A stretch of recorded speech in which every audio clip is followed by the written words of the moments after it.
Smiles, Paradise in a Pot here today, and today we're going to be talking about the things we put our plants in, or at least the things I put my plants in.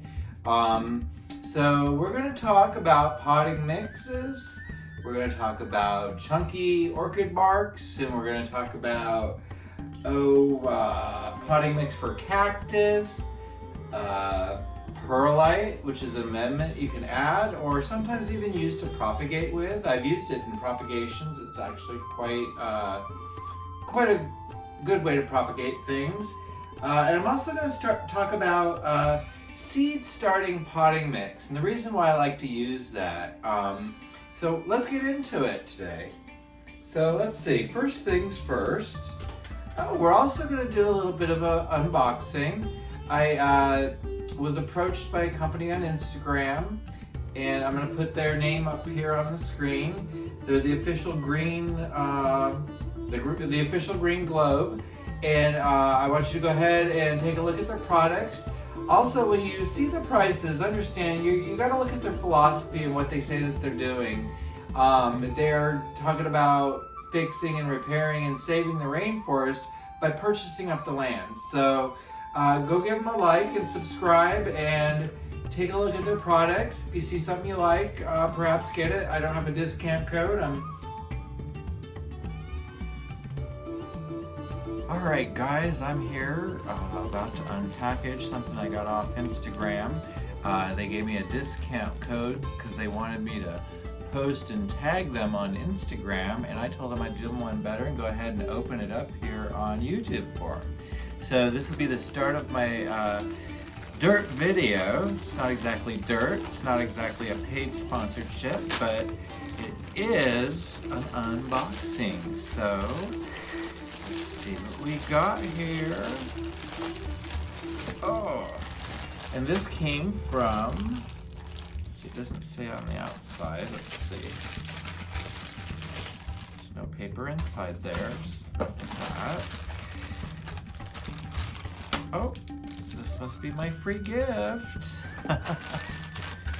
So what I purchased was a double plant. Oh. Well, I ordered a double plant macrame to hang two plants stacked. Yes, and that's what this is. Oh, hurrah. All right, so I'll be able to put one pot here and one pot here, double-decker plant hanger. So I'm kind of excited to pick some plants to hang them up.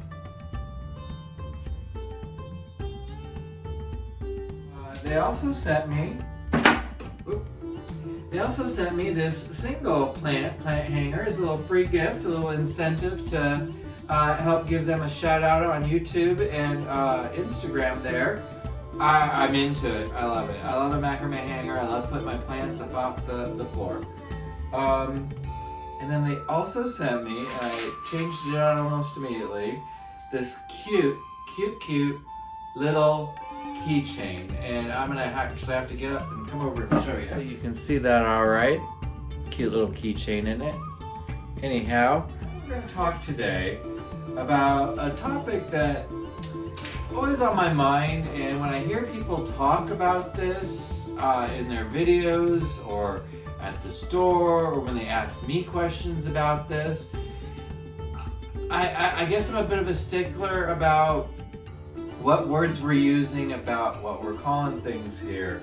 So I want to talk about the difference between potting mix, potting soil, and dirt, okay? Because dirt, as you know, looks like this over here, and this is Las Vegas dirt, which I'm not even touching that. Look at that. Ugh, so dusty. Even when you add water, it's water repellent. I don't understand our dirt here. It must be a chemical thing. Anyhow, I'm gonna take this dirt and take it back out and put it outside where it belongs, because I don't put any of this dirt in my plants. Dirt from outside, no matter where you live, is gonna come with not just the soil that it's got in there, but it's gonna come with, just like it says, dirt. Don't we wash the dirt away? I spent a lot of money on my plants. I don't know about you, but I'm not getting them dirty. I'm trying to clean them. So let's leave the dirt outside and let's go to the store for our plants, because we probably don't live where these plants are being grown. And let's get the actual amendments and soils that will help them grow their absolute best. So what I've got here today is some potting mix. I'm going to talk about potting mix. Now, I'm not going to talk about brands because there's multiple brands of potting mix on the market and we all know what they are. But what I will say about potting mix that I think is most important is that it's organics. These are organic materials that have been collected and aged and composted even into a medium that really gives our plants a good solid place to call home. It also has the ability to hold on to water so that we don't have to water our plants continuously. And if you live in Las Vegas like I do, you know you gotta give your plants a lot of water because they dry out really quick here and they sometimes dry out real suddenly too. So you have to keep an eye out on that. With a potting mix too, you're not gonna get the parasites, the fungus, the insects, the viruses, the bacterias that are outside in your garden that you could be introducing your plants to. Part of the reason why we call that dirt, okay? And I'm going to also say, along with the word dirt, I hear the word soil. Soil, yes, that comes from outside too, and the two words are kind of interchangeable, except for soil is usually more as a descriptive when you're talking about something that you want to actually grow plants in outside. So when you're talking maybe a field to grow a crop, you're going to plant that in soil because hopefully there's some organics along with sand and clay and a good mix in that soil that allows your plants to grow.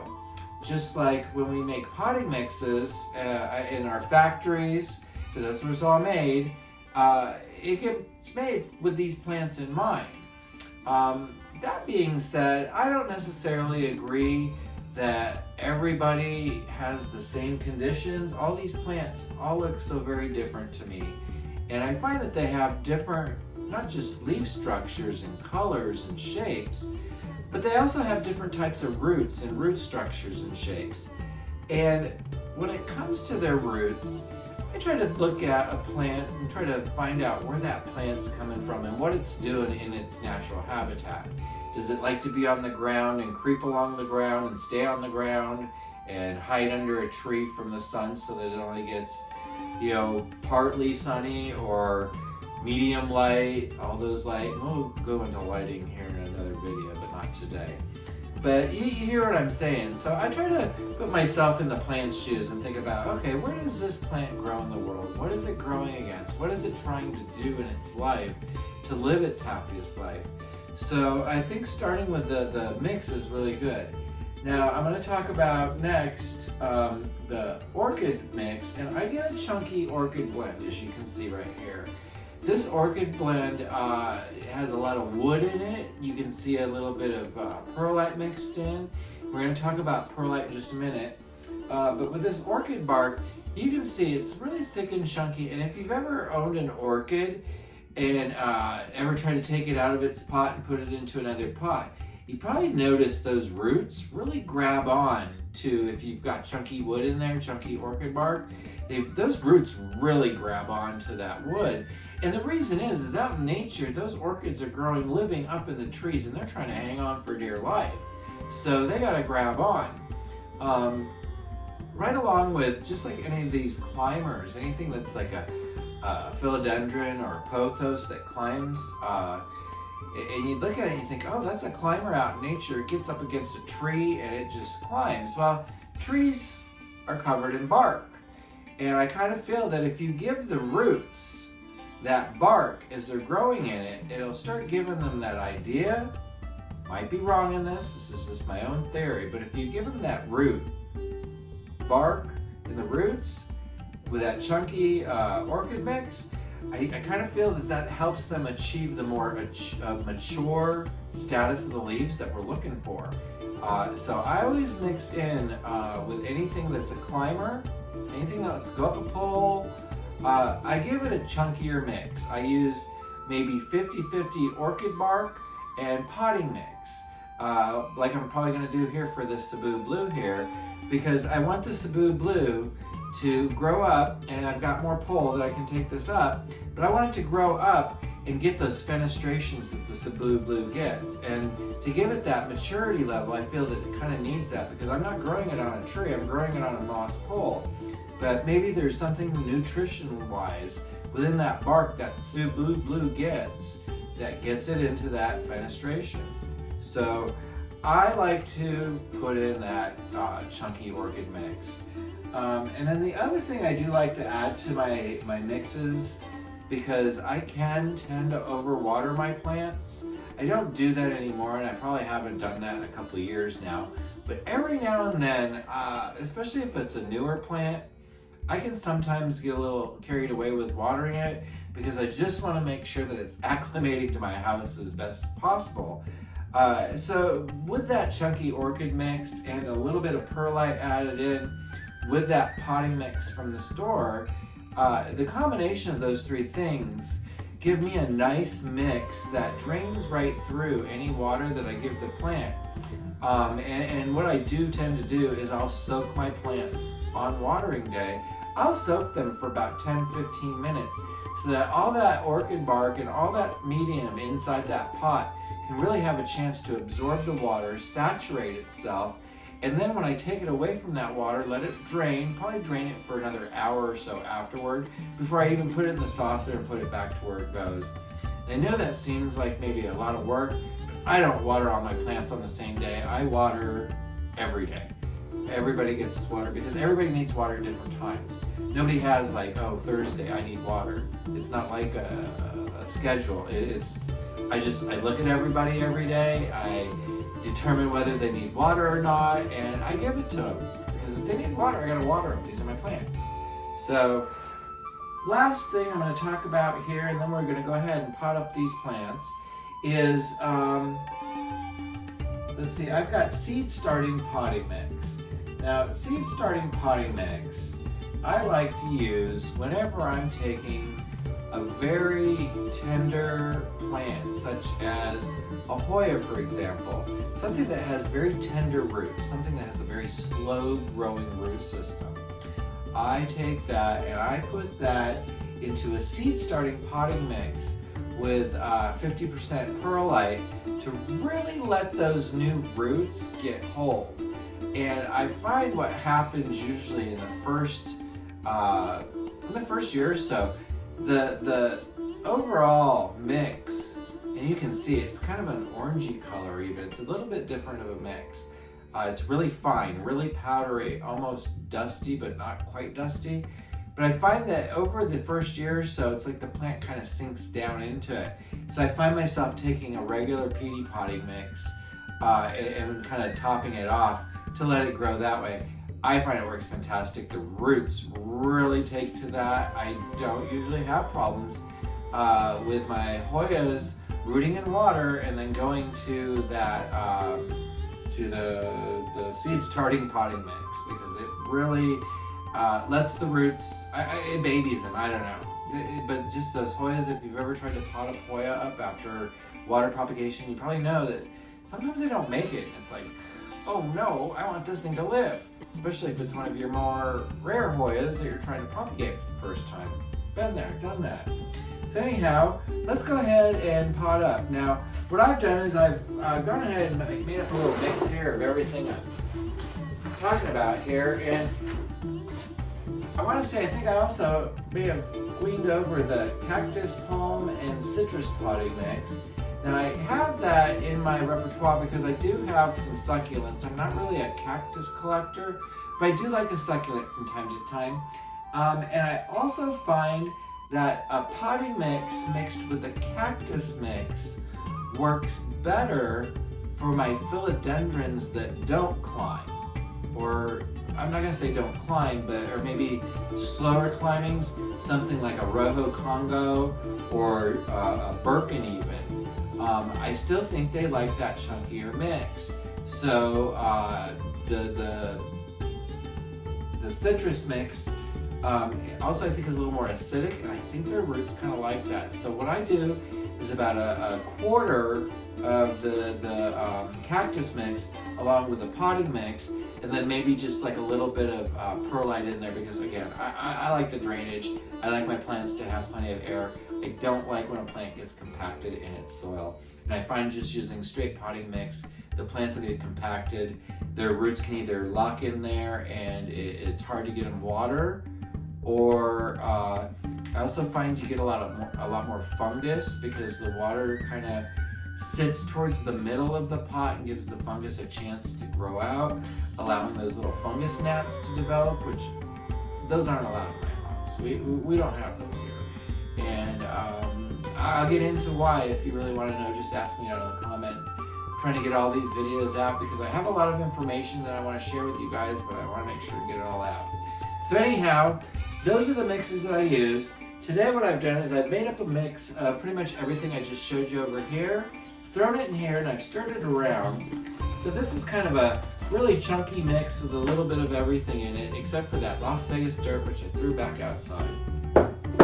So let's go ahead and get transplanting. The first thing I want to pot up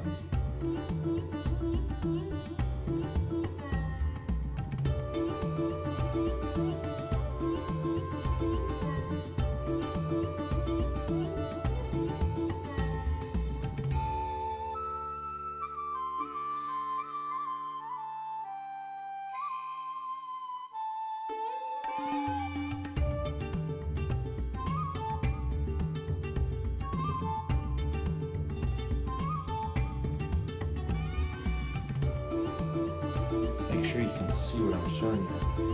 Look at that. See those roots and those little, it's like little potatoes, little root balls. And that's kind of the goal here.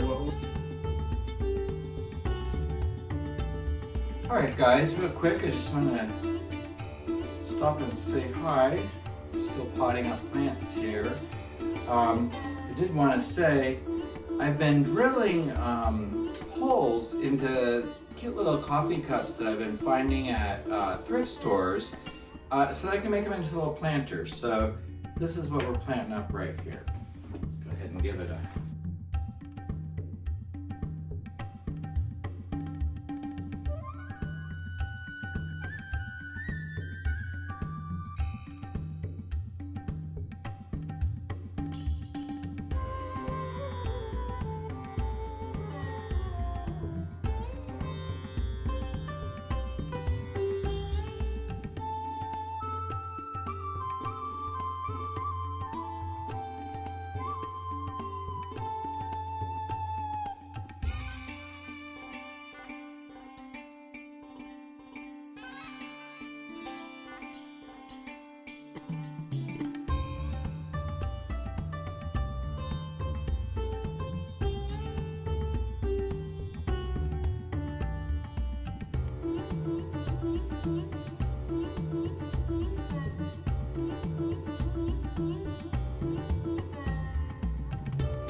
All right, everybody, there you go. I got them all potted up. So I did 1, 2, 3, 4, 5 plants here. We did a Cebu Blue Pothos. We did a ZZ Raven right here that I got from the plant show.